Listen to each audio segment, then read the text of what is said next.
basically, I've got a bit of, I do the show and I've got a stressful job otherwise than that. I run my own company. So one day I woke up, I felt like I was going through something. Basically, I woke up one day and thought I had a stroke down one side of my face.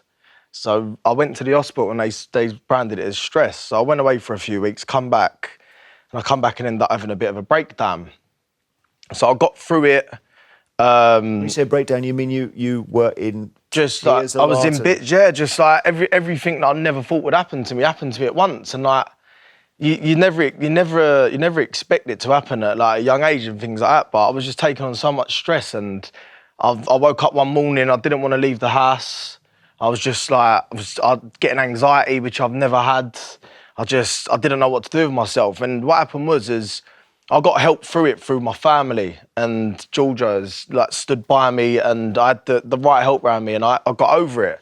And when I went back to filming, I just had something in my head that just made me think that I need to help people. I ain't got no one, because I thought about how lucky I was to actually be helped by family members, and there's a lot of young guys out there that don't have no one. Yeah. So, and also it's good to say it's World Mental Health Day today, so yeah. It's a great day to talk about this. And we're all conscious the number of suicides among young men, and the government's now even got a minister to look at suicide prevention. And you're using your experiences to try to help, and I know it's a hashtag #ICryBecause. Yeah. Yeah, I cry because it's a campaign, a movement we come up with to make boys just bare all and just talk about their feelings. Like, where I grew up in Islington and North London, it weren't crying. It's not something you do. It's like we was brought up properly, but you don't talk about your feelings as a man. It's a bit frowned upon. So just for me, I'm thinking if I've got this platform to spread the word, and if I can help one person, I just want people to talk about their feelings. So if they've got a board in front of them, they're posting enough on social media anyway.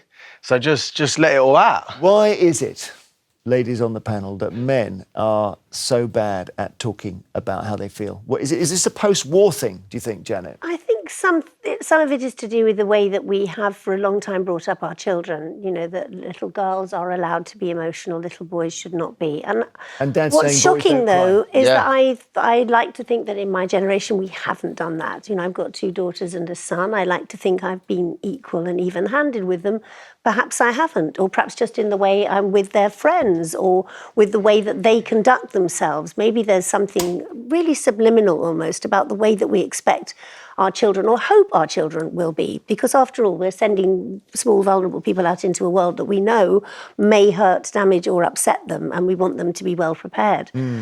Short answer is I don't know know. What why, do you think, because Larry? it's the biggest single cause of death. I was brought up as one of 5 that none of us were allowed to cry. I mean, my goodness, it was like nobody wants to see that face, and it was like you know, best foot forward and all that. And that is a direct result of the war for certainly my parents. That times were terrible, but you know, my great aunt Florence went and bought a doll for my mother when she had to pick through the rubble in Selfridges, and that was the family story that was told. You know, you don't whine, you don't whinge, you get on with it. And there's a great deal to be said for that, for not being, you know, a snowflake, to be honest. And I brought my children not up to be snowflakes. So I'm probably tough with my boys and my girl. That doesn't mean absolutely you lock up your emotions. And I'm quite interested and heartened by the fact that my sons will talk about their emotions in a way that, quite openly to me, in the way that my father would never have done. I don't think either of my brother was done. So I think men have changed. We've actually got a picture of your parents who got married on TV. Yeah. And this is a really interesting thing. So it's 1999. You were already born then. Yeah. And it was some sort of early reality show called Lovetown. Okay. Yeah. Have we got the picture here? And, I've seen it before and it's gone missing. Sorry, it's my fault. My fault entirely, because I thought we had. But they're pictured there at Gretna Green. Yeah.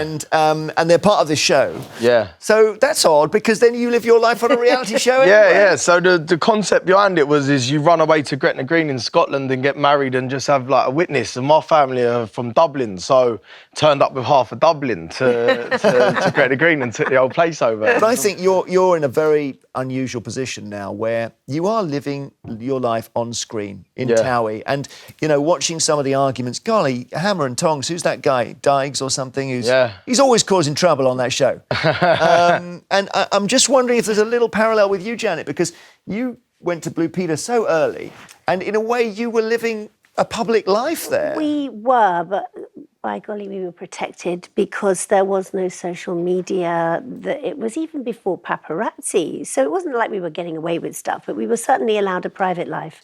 And I think it's really hard nowadays that the blurring of the line between what you do on screen and off has made it really hard to get away from that camera. Because I assume when I watch Towie that your and Georgia's relationship is real. What I'm seeing is real. I know it's called scripted reality. It's not what you think. We don't have scripts and we don't rehearse scripts. Or structured reality. Yeah, we put in places. But I'm feeling like you love each other. Oh, of course, yeah. Are you going to get married? Yeah, 100%. But in my own time and not in the reality world time of wanting to get a newspaper article out of it. So if the producers say, look, we've got a great idea for next season. It don't work like that with me, Jeremy. I'm at my own pace. So So they said that already then? No, Can't we have a big finale, I'll get a big lot of white pressure wedding? on social media about it. And They pay for it, I suppose.